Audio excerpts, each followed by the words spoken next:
Hello students, welcome to the D chemistry classes.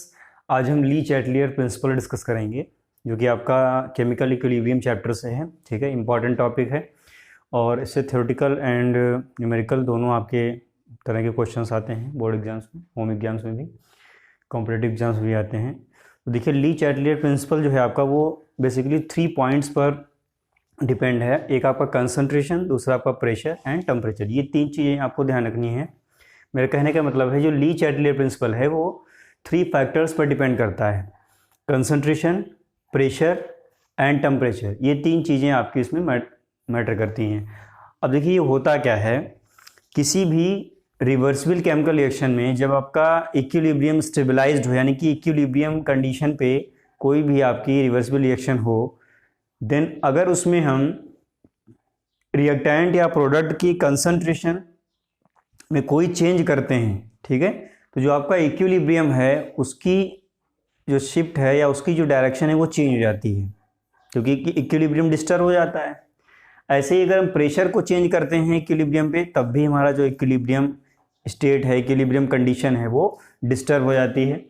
ऐसे ही अगर temperature को हम चेंज करें, तब भी हमारा इक्विलिब्रियम डिस्टर्ब हो जाता है। तो ये बेसिकली जो प्रिंसिपल है ये यही बताता है कि किसी भी रिवर्सिबल रिएक्शन में अगर हम इक्विलिब्रियम स्टेट पर कंसंट्रेशन, प्रेशर एंड टेम्परेचर इनका चेंज अगर करते हैं, तो इक्विलिब्रियम जो है आपका वो डिस्टर्ब हो जाता है।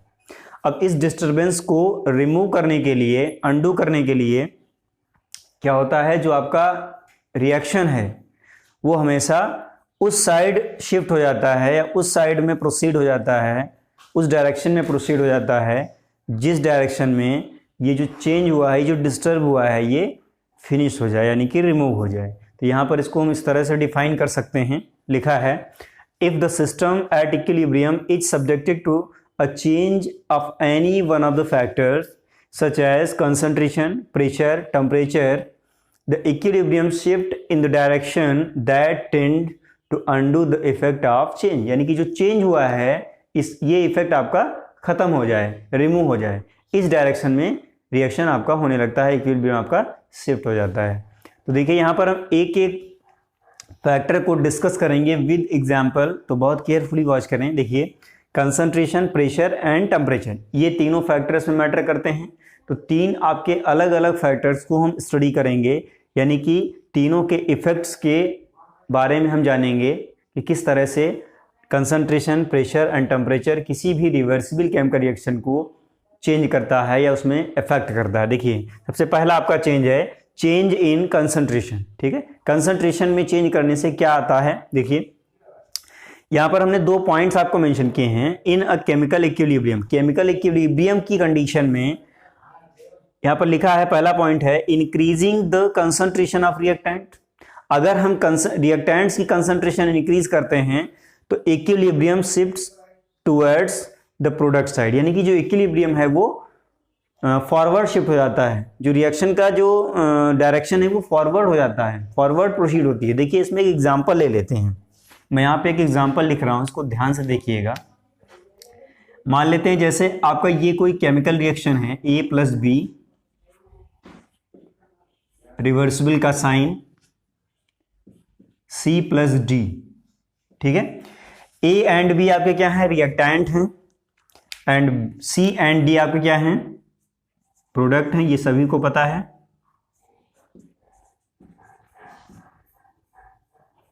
ये आपके रिएक्टेंट्स हैं और ये दोनों आपके क्या हैं, ये प्रोडक्ट्स हैं।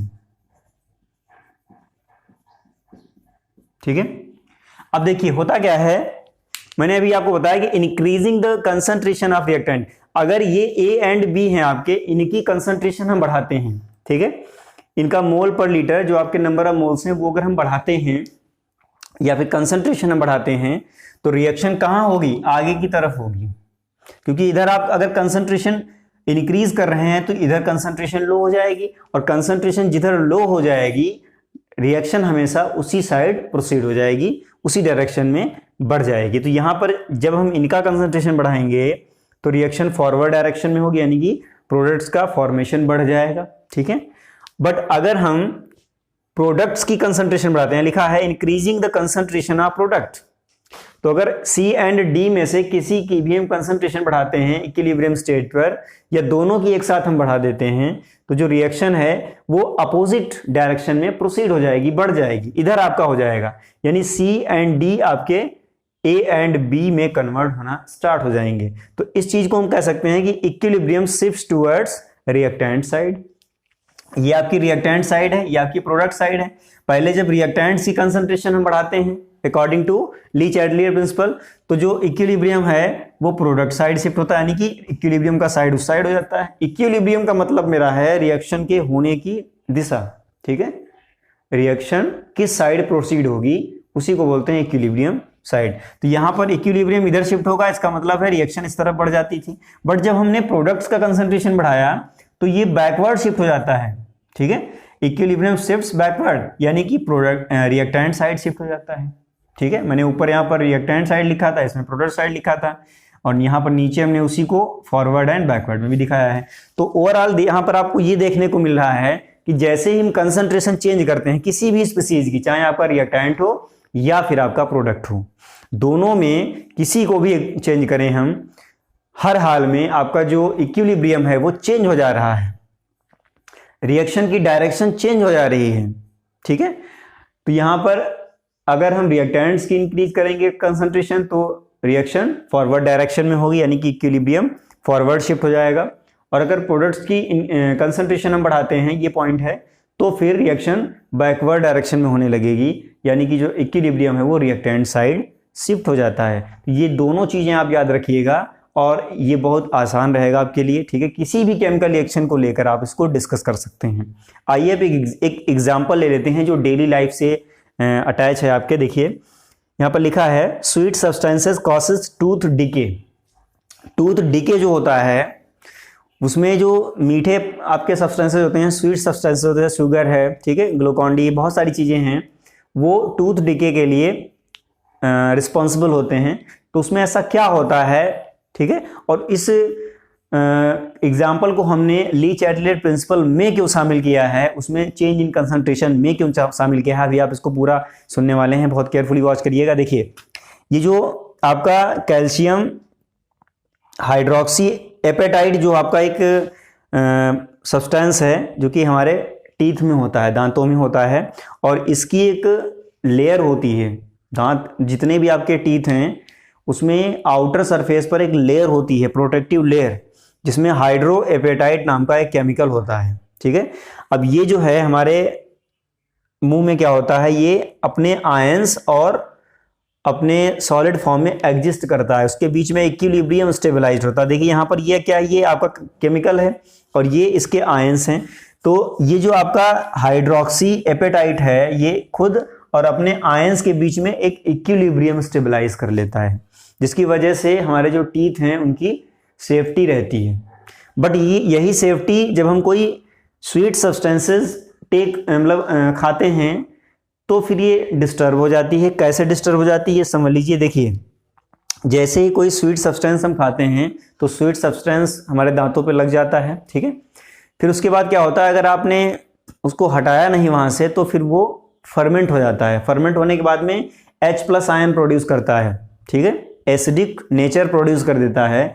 अब ये जो H+ आयन है ये क्या करते हैं, ये आपका जो PO4 फॉस्फेट दिख रहा होगा आपको, और एक आपका ये हाइड्रोक्सी आयन दिख रहा है, इन दोनों के साथ कंबाइंड होके हाइड्रोजन यानी कि HPO4 HPO4 होगा, यहाँ पे इसको सही कर लीजिएगा, HPO4 एंड ये जो OH है आपका इसके साथ में रिएक्शन करके क्या बना लेता है, H2O बना लेता है। मैंने यहाँ मेंशन किया है when sweet substances are taken these are absorbed on teeth, ये टीथ के आउटर सरफेस पर एब्जॉर्ब हो जाते हैं। इफ नॉट रिमूव्ड, ये आपके अगर रिमूव नहीं किए जाते हैं, then these get fermented producing H+ ion. H+ ion जो प्रोड्यूस हो जाता है तो क्या होता है, ये H+ ion, the H+ ion disturb the equilibrium by combining OH- and PO4 to form H2O and HPO4 यहाँ पर OH के साथ में H+ रिएक्ट करके H2O बना लेता है, ठीक है, और PO4 जो है इसके साथ में रिएक्ट करके H PO4 2 माइनस बना लेता है। तो जब ये आयंस बन जाते हैं तो यहाँ पर PO4 triple minus and OH minus की कंसंट्रेशन क्या हो जाती है, लो हो जाती है। और जब ये लो हो जाती है तो रिएक्शन किस तरह बढ़ने लगती है, इस तरह बढ़ने लगती है, यानी कि जो ये सब्सटेंस है आपका ये डिसोशिएट होना स्टार्ट हो जाता है। और जब डिसोशिएट होता है तो उसको हम बोलते हैं डीमिनरलाइजेशन। ये जो आपका प्रोसेस है इसमें टूथ डिके होता है, ठीक है, आपका जो टीथ है वो डिस्ट्रॉय होने लगता है। तो डीमिनरलाइजेशन में टूथ डीके होता है और इसमें टूथ फॉर्मेशन होता है, टीथ फॉर्मेशन होता है। तो यहां पर देखिए ये रिएक्शन आपकी इस तरफ हो जाएगी कि यहां पर फॉस्फेट एंड हाइड्रोक्सी आयंस की कंसंट्रेशन लो हो जाएगी। क्यों? क्योंकि H+ ने उससे रिएक्ट करके उसको खत्म कर दिया, इसलिए ये रिएक्शन आगे की तरफ बढ़ जाती है। और ये कहा जाता है कि जो स्वीट सब्सटेंसेज हैं वो टूथ डिके के लिए रिस्पॉन्सिबल होते हैं, ठीक है। इस चीज को आप ध्यान रखिएगा। मैं यहाँ पर एक चीज मेंशन किए दे रहा हूं, यहाँ पर ये जो आपका डीमिनरलाइजेशन है, ठीक है, ये जो डीमिनरलाइजेशन है इसी को हम टूथ डिके भी कह सकते हैं। यहाँ पर मैं मेंशन किए दे रहा हूँ, इसको ध्यान रखिएगा। और ये आपकी डेली लाइफ से जुड़ा हुआ है क्वेश्चन, तो इसलिए आप इसको इतनी जल्दी भूलेंगे भी नहीं। तो उसको याद कर लीजिए और उसको लर्न भी कर लो, ठीक है। लर्न करके इसको नोट कर लीजिए क्योंकि इंपॉर्टेंट एग्जाम्पल है, आपसे कहीं भी एग्जाम्स में पूछा जा सकता है। और आई थिंक आप समझ भी गए होंगे कि इसमें क्या ऐसा है जो हमने इसको change in concentration and Lee Chatelier principal में इसको इंक्लूड किया है। इसमें जो आपका हाइड्रोक्सी एपेटाइट का जो आयोनाइजेशन वाला रिएक्शन है वो इंपॉर्टेंट है, उसको जरूर लर्न रखें। नेक्स्ट है आपका चेंज इन प्रेशर, ठीक है। तो ये जो चेंज इन प्रेशर है इसको भी हम डिस्कस कर लेते हैं। देखिए लिखा है if a system in equilibrium consists of gases then the concentration of all the components can be altered by the change in pressure. मेरा कहने का मतलब ये है कि जो आपका प्रेशर है वो किसी भी केमिकल रिएक्शन को तभी चेंज कर सकता है जब आपका reversible chemical reaction gaseous reversible chemical reaction हो। मेरा कहने का मतलब है उसमें कंपोनेंट्स आपके गैस स्टेट ऑफ मैटर में हो, तभी आपका ये प्रेशर जो है इक्विलिब्रियम को इफेक्ट कर सकता है। तो यहाँ पर जो इक्विलिब्रियम का जो चेंज है वो आपका नंबर ऑफ मोल्स से रिलेटेड है। अब आप ये समझ लीजिए कि जैसे ही किसी रिवर्सिबल रिएक्शन में हम प्रेशर को इंक्रीज करते हैं तो इक्विलिब्रियम हमेशा उस साइड जाता है जिस साइड नंबर ऑफ मोल्स कम होते हैं, ठीक है। जो आपके नंबर ऑफ मोल्स हैं गैसियस प्रोडक्ट के या गैसियस स्पीसीज के वो कम आता है, उसी साइड आपका इक्विलिब्रियम शिफ्ट हो जाता है। तो यहाँ पर ये जो हमने लिखा हुआ है इसमें यही अभी जो हम डिस्कस कर रहे थे वही हमने लिखा है equilibrium shifts in the direction that produce lower number of moles of gases, ठीक है। अब आपको ये जो फैक्टर है चेंज इन प्रेशर, इसमें आपको ये पॉइंट लर्न रखना है, ठीक है। मैं यहाँ पर एक चीज़ और ऊपर बढ़ा दे रहा हूँ।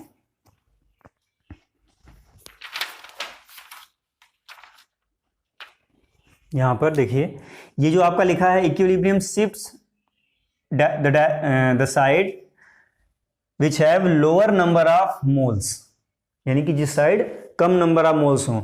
और ये क्या होता कब है? On increasing pressure. जब सिस्टम का हम प्रेशर बढ़ा दें तब ये ऐसा होता है। तो इतना ही आपको लर्न रखना है और आप सारी प्रॉब्लम्स इनसे रिलेटेड जो भी हैं वो कर ले जाएंगे। अब इनको हम एग्जाम्पल के थ्रू करने की कोशिश करेंगे, इसको समझने का प्रयास करिएगा। देखिए पहला एग्जाम्पल है N2 + 3H2 gives 2NH3। इस रिवर्सिबल केमिकल रिएक्शन में जितनी भी आपकी रिएक्टेंट एंड प्रोडक्ट स्पीसीज हैं वो सारी आपकी गैस हैं, ठीक है। यहाँ भी देखो G लिखा है, यहाँ भी G लिखा है और यहाँ भी G लिखा है। तो ये जितनी भी स्पीसीज हैं सारी गैस स्टेट ऑफ मैटर में है।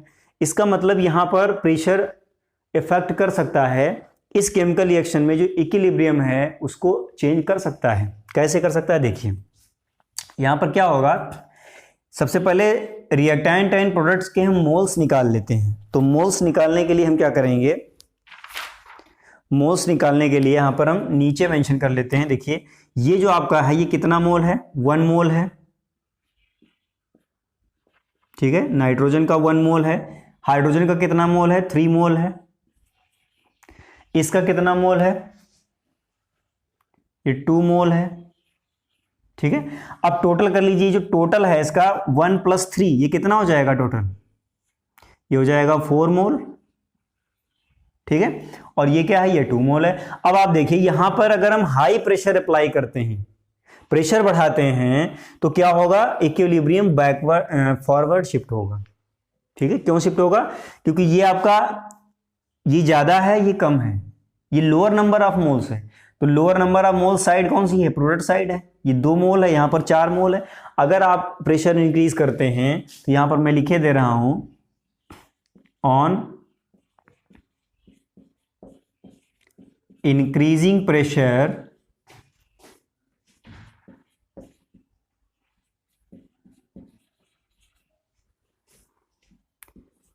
Equilibrium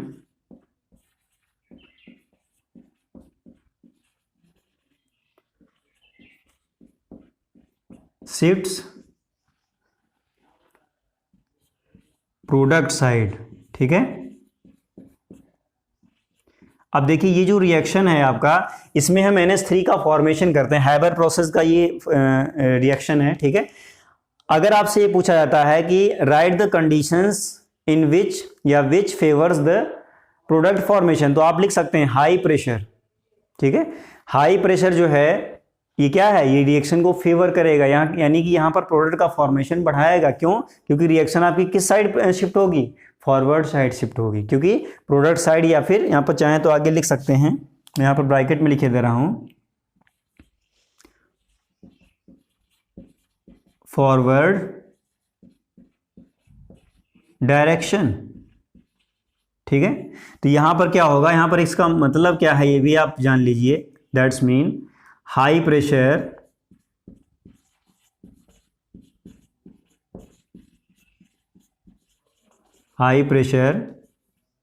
favours the product formation.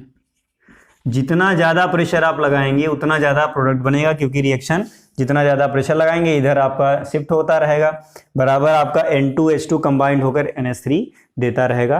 तो यहाँ पर लिख सकते हैं फेवर्स द प्रोडक्ट फॉर्मेशन,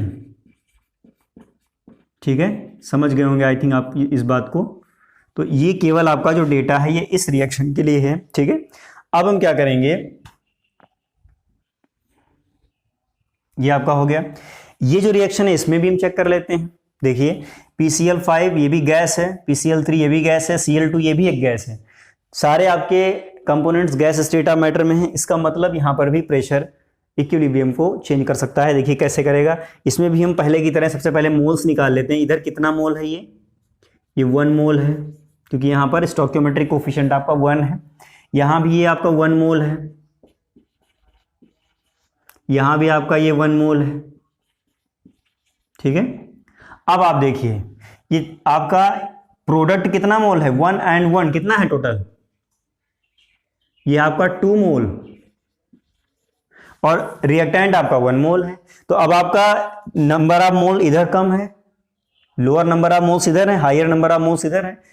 अगर हम इस रिएक्शन में प्रेशर बढ़ाते हैं, यहां पर मैं लिख रहा हूं on increasing pressure,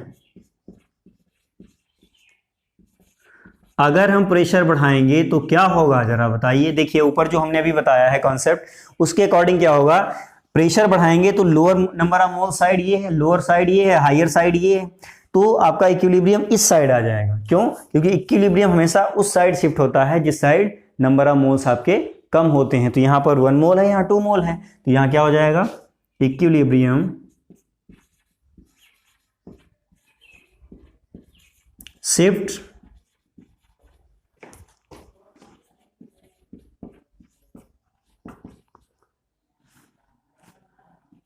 towards reactant side, ठीक है। ये आपका रिएक्टेंट साइड चला जाएगा, या इसको हम ब्रैकेट में अगर लिखना चाहें तो लिख सकते हैं बैकवर्ड डायरेक्शन, बैकवर्ड डायरेक्शन। तो आपको नंबर ऑफ मोल्स निकालना आना चाहिए, ठीक है, और आप आसानी से कर ले जाएंगे। अब इसको अगर हम दूसरे वर्ड्स में लिखना चाहें, जैसे यहां पर हमने लिखा था तो आप चाहें तो इसको लिख सकते हैं, दैट्स मीन क्या होगा, हाई प्रेशर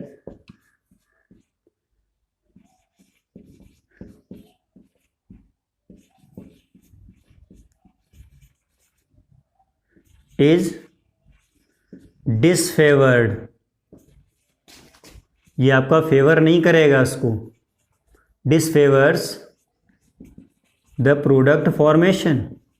अब आपको अगर पूछा जाए कि इस रिएक्शन को कंटिन्यू रखने के लिए हमें क्या करना चाहिए, तो हमें प्रेशर हमेशा कम रखना चाहिए, क्योंकि ऐसे रिएक्शंस में अगर आप प्रेशर बढ़ा देंगे तो रिएक्शन हो नहीं पाएगी। और हमें चाहिए था PCl3 एंड Cl2 प्रोडक्ट में, और हमें मिलने लगेगा PCl5, यानी कि रिएक्शन बैकवर्ड ही होती रहेगी। तो ये रिएक्शन आपकी फॉरवर्ड होती रहे, इसके लिए हम क्या करेंगे, इसमें प्रेशर क्या रखेंगे, लो रखेंगे, इसमें प्रेशर हाई रखेंगे, क्योंकि जहां पर भी आपके रिएक्टेंट के नंबर ऑफ मोल्स प्रोडक्ट के नंबर ऑफ मोल्स से ज़्यादा आ जाएं, वहां पर आप हाई प्रेशर रख सकते हैं।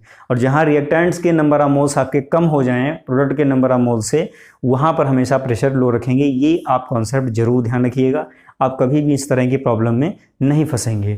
तो यहाँ पर जो हमने लिखा है, क्या लिख रहे थे, डिसफेवर्स द प्रोडक्ट फॉर्मेशन, ठीक है, प्रोडक्ट फॉर्मेशन, ये चीज़ आप नोट कर लीजिएगा, ताकि आगे कोई भी आपको केमिकल रिएक्शन मिल जाए उसमें इसका इफेक्ट पूछ लिया जाए ली-चैटरली प्रिंसिपल के अकॉर्डिंग, तो आप आसानी से कर ले जाएं। अब देखिए थर्ड एग्जांपल एक आपका ये भी है, इसमें भी जान लेते हैं क्या है। देखिए इसमें भी जितनी भी आपकी स्पीसीज़ हैं H2, I2, HI, सारी आपकी गैस स्टेट ऑफ मैटर में हैं। तो यहाँ पर क्या होगा, यहाँ भी इसको हम कह सकते हैं कि हाँ इफेक्ट कर सकता है, बट इफेक्ट करने से पहले एक बार हम क्या करते हैं, इसके नंबर ऑफ मोल्स जरा चेक कर लेते हैं। देखिए यहाँ भी 1 मोल है, यहाँ भी I2 का भी 1 मोल है, और यहाँ पर आपका क्या है, 2 मोल है। अब आप ये जरा देखिए कि इन दोनों को अगर हम टोटल करेंगे तो यहाँ क्या हो जाएगा, 2 मोल, यहाँ भी 2 मोल, यहाँ भी 2 मोल। अब ऐसी कंडीशन यहाँ पे आ गई है कि रिएक्टेंट एंड प्रोडक्ट्स के नंबर ऑफ मोल्स सेम हो गए हैं।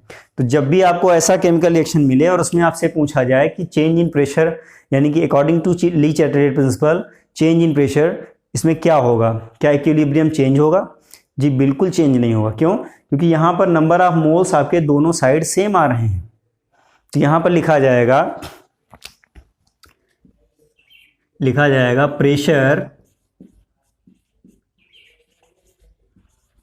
Does not affect the equilibrium. ठीक है, ये कुछ नहीं इसमें कर पाएगा, प्रेशर इसमें मैटर ही नहीं करेगा, ये इक्विलिब्रियम को नहीं चेंज कर पाएगा। ठीक है, अब एक चीज और आपको बता दें, जितने भी इस तरह के रिएक्शन है या फिर जहां भी डेल्टा एन आपका 0 आ जाएगा, ठीक है, मैंने आपको प्रीवियस वीडियोस में जब आपको केसी और केपी का कैलकुलेशन डिस्कस कर रहे थे तो वहां पर आपको डेल्टा एन कैलकुलेट करना सिखाया था। डेल्टा एन जहां जहां 0 आएगा वहां पर प्रेशर इफेक्ट नहीं करेगा, ये चीज ध्यान रखिएगा। और जहां पर डेल्टा एन 0 नहीं होगा, आप यहां पर कैलकुलेट करके देख लो, number of moles of product minus number of moles of reactant and product के नंबर ऑफ मोल्स का डिफरेंस जब 0 आ जाएगा तो वहां पर प्रेशर इफेक्ट नहीं करेगा, अदरवाइज करेगा। पॉजिटिव या नेगेटिव अगर कुछ भी आ जाता है डेल्टा एन तो वहां पर करेगा। तो अगर आपको कहीं ये न्यूमेरिकल, कहीं आपका क्वेश्चन अगर मल्टीपल चॉइस में आता है तो सबसे पहले आप डेल्टा एन चेक कर लीजिएगा। अगर डेल्टा एन 0 आ गया तो उसमें सीधे लिख दें, सीधे आपका वही वाला आंसर होगा जिसमें लिखा होगा pressure does not effect the equilibrium, यानी कि प्रेशर का कोई इफेक्ट नहीं पड़ेगा। और अगर ये डेल्टा एन 0 नहीं आता है, 0 से छोटा आता है, 0 से बड़ा आता है, ठीक है, तो फिर आपका प्रेशर इक्विलिब्रियम को डिस्टर्ब करेगा, उसको चेंज कर सकता है। क्या कर सकता है? चेंज कर सकता है, जैसा कि आप इन दोनों रिएक्शंस में देख चुके हैं। तो ये तीनों एग्जांपल आप अच्छे से नोट कर लीजिएगा। और अभी एक चीज़ और भी इसमें ऐसी है जो कि आपके जानने लायक है, 4th टाइप का एग्जाम्पल, इसको नोट कर लीजिए। ये आपका 4th एग्जाम्पल है, ठीक है। देखिए NaNO3 सॉलिड स्टेट में है, ठीक है, NaNO2 आपका सॉलिड है और O2 आपका गैस है। दूसरा रिएक्शन है CaCO3 solid CaO solid and CO2 gas. देखिए ये जो केमिकल रिएक्शन है इसमें गैस स्पीसीज तो इन्वॉल्व है बट इसमें दोनों साइड इन्वॉल्व नहीं है, और जो आपका प्रेशर है वो तभी आपका इक्विलिब्रियम को डिस्टर्ब कर पाता है जब आपके गैस स्पीसीज दोनों साइड इन्वॉल्व हो। मेरा कहने का मतलब है प्रोडक्ट साइड भी हो और रिएक्टेंट साइड भी हो। अब आप यहाँ पर देख सकते हैं, यहाँ पर रिएक्टेंट साइड में आपके गैस नहीं है, ठीक है, नहीं है, और यहाँ पर आपका CO2 O2 ये दिया हुआ, ये आपका प्रोडक्ट साइड है। इसमें प्रोडक्ट साइड तो गैस स्पीसीज हैं बट आपके रिएक्टेंट साइड नहीं है, इसकी वजह से इस पर प्रेशर का कोई इफेक्ट नहीं पड़ेगा। तो यहाँ पर ये भी एक बात मैटर करती है कि जो आपकी गैस स्पीसीज हैं वो दोनों साइड होनी चाहिए, तभी आपका प्रेशर इफेक्ट करेगा। तो ये पॉइंट आप बहुत अच्छे से ध्यान रखिएगा। और यहाँ पर मैं यहाँ पर लिखे दे रहा हूँ, no effect of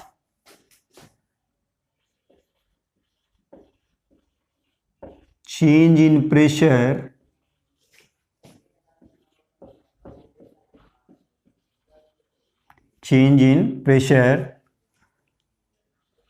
on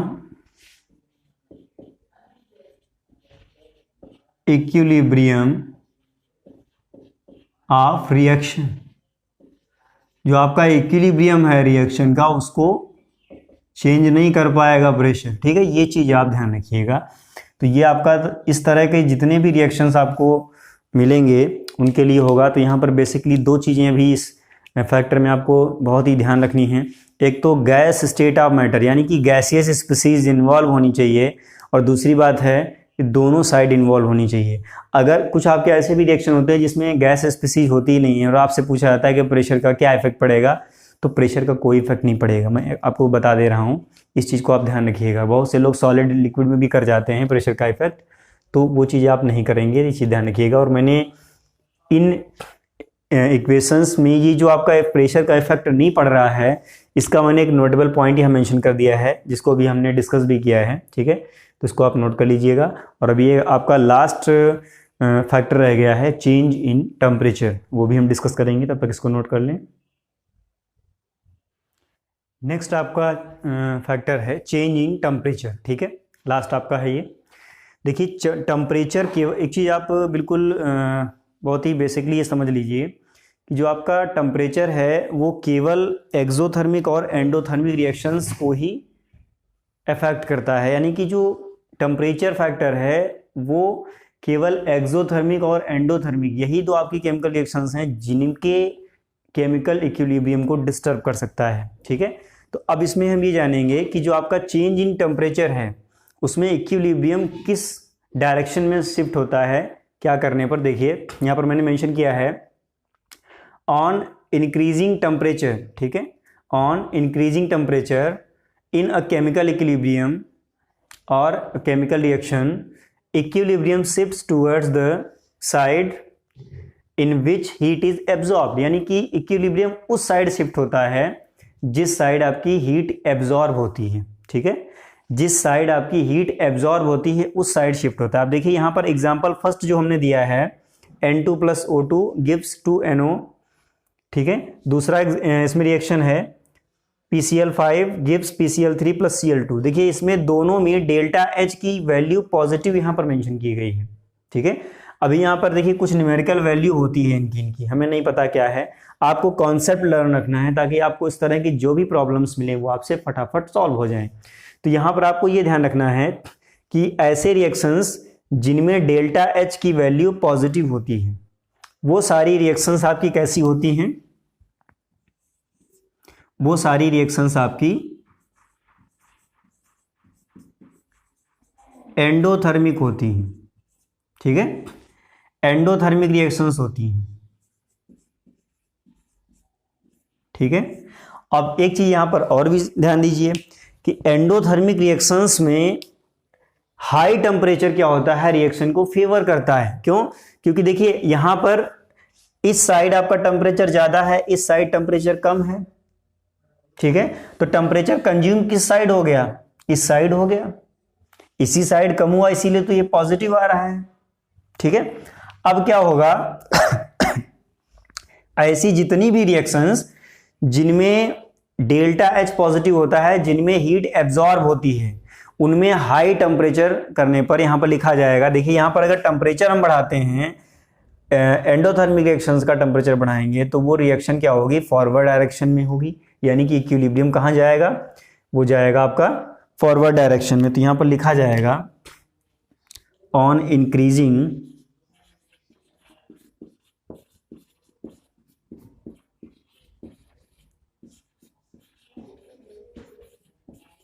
temperature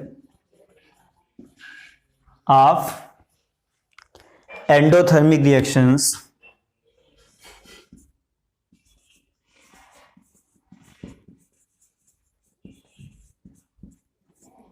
of endothermic reactions equilibrium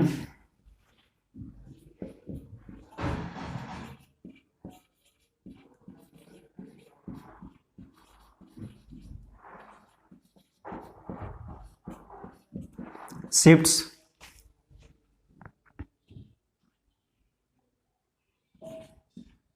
in forward direction. ठीक है, ये फॉरवर्ड डायरेक्शन में शिफ्ट हो जाएगा।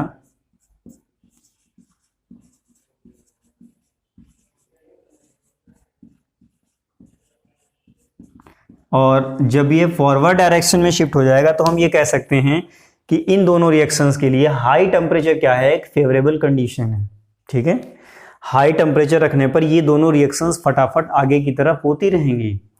या फिर हम ये कह सकते हैं जितनी भी एंडोथर्मिक रिएक्शन है उनमें हाई टेम्परेचर क्या होता है, फेवर करता है रिएक्शन को। ठीक है, अब इसमें आते हैं। देखिए ये दोनों जो एग्जाम्पल दिए हैं आपको, इन दोनों में डेल्टा एच आपका नेगेटिव दिया है। तो जब भी आपको डेल्टा एच कहीं भी नेगेटिव मिलता है तो वहाँ पर वो जो आपका नेगेटिव साइन होता है उससे ये पता चलता है कि वो आपका जो रिएक्शन है वो कैसा है, एक्सोथर्मिक है।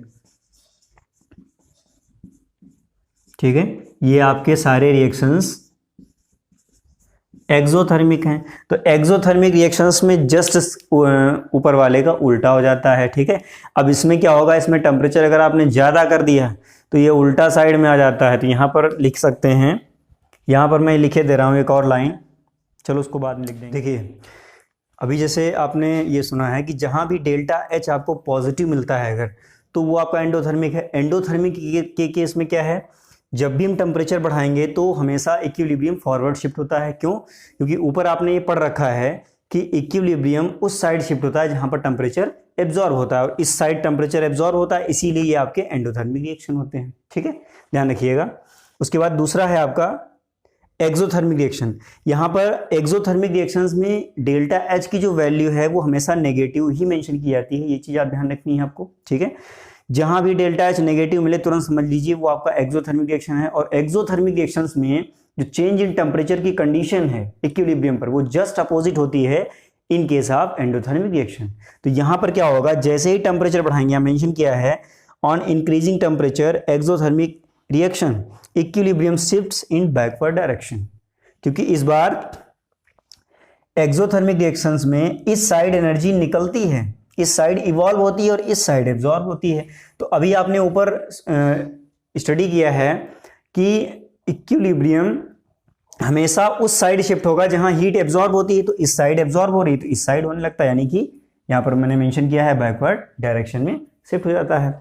तो एक्सोथर्मिक रिएक्शंस में टेम्परेचर बढ़ाने पर इक्विलिब्रियम बैकवर्ड शिफ्ट होता है, और एंडोथर्मिक रिएक्शन में टेम्परेचर बढ़ाने पर इक्विलिब्रियम फॉरवर्ड शिफ्ट होता है। तो यहाँ पर हमने लिखा भी है high temperature favours the forward reaction. ठीक है, क्यों, क्योंकि इक्विलिब्रियम फॉरवर्ड डायरेक्शन में हो रहा है, इसलिए ये फॉरवर्ड रिएक्शन को फेवर कर रहा है। ठीक है, और ये आपका क्या है, यहाँ पर ये बैकवर्ड रिएक्शन को शिफ्ट फेवर कर रहा है। यहाँ पर हाई टेम्परेचर बैकवर्ड रिएक्शन को करेगा, बट यहाँ पर जो लो टेम्परेचर है वो फॉरवर्ड रिएक्शन को फेवर करेगा। ये चीज आप ध्यान रखिएगा, यहाँ पर लो टेम्परेचर आपका फेवर करेगा फॉरवर्ड रिएक्शन को, और यहाँ पर हाई टेम्परेचर फेवर करेगा फॉरवर्ड रिएक्शन को। अब आप इसका लॉजिक समझ लीजिए। यहाँ पर ये हाई टेम्परेचर और लो टेम्परेचर हमने क्यों डिस्कस किया है। देखिए एंडोथर्मिक रिएक्शंस में रिएक्शन आपको आगे की तरफ चाहिए होती है। ठीक है, हमेशा जो केमिकल रिएक्शन है वो फॉरवर्ड डायरेक्शन में ही चाहिए होती है हमें, इसलिए हम टेम्परेचर प्रेशर और कंसंट्रेशन की कंडीशंस को चेंज कर कर उसको हम फॉरवर्ड लाने की कोशिश करते हैं। यहाँ पर हमें चाहिए फॉरवर्ड डायरेक्शन में, तो यहाँ पर हाई टेम्परेचर रखना पड़ेगा, किसके केस में, एंडोथर्मिक के केस में। और एक्सोथर्मिक जो आपके रिएक्शंस होंगे उनके केस में टेम्परेचर को कम रखना पड़ेगा। क्यों कम रखना पड़ेगा? अगर आपने ज़्यादा टेम्परेचर कर दिया तो ये बैकवर्ड होने लगेगी रिएक्शन, और अगर रिएक्शन बैकवर्ड होने लगेगी तो फिर आपका क्या हो जाएगा, जो रिएक्शन आपको चाहिए फॉरवर्ड डायरेक्शन में वो तो आपसे हो नहीं पाएगा। ठीक है, तो इसलिए हमेशा ध्यान रखिएगा, एक्सोथर्मिक रिएक्शन में टेम्परेचर लो टेम्परेचर होता है फेवरेबल कंडीशन में, और एंडोथर्मिक रिएक्शन में हाई टेम्परेचर फेवरेबल होता है। नोट कर लीजिए इसको, और मिलते हैं, आज के लिए इतना ही, मिलते हैं अगले वीडियो में नेक्स्ट मैटर के साथ में। तब तक के लिए धन्यवाद।